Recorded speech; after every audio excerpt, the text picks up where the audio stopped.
Patuloy na pinag-uusapan ang sexual harassment complaint ni Sandro Mulak laban sa independent contractors ng E7 na sina Jojo Nones at Richard Dode Cruz.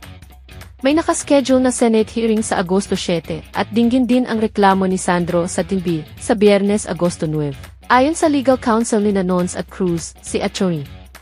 Maggie Abraham Garduque, nakatanggap na sila ng subpoena mula sa Public Corruption Division ng ED. Sinabi rin ni Atty. Maggie na hindi dadalo sina Nones at Cruz sa Senate hearing bukas.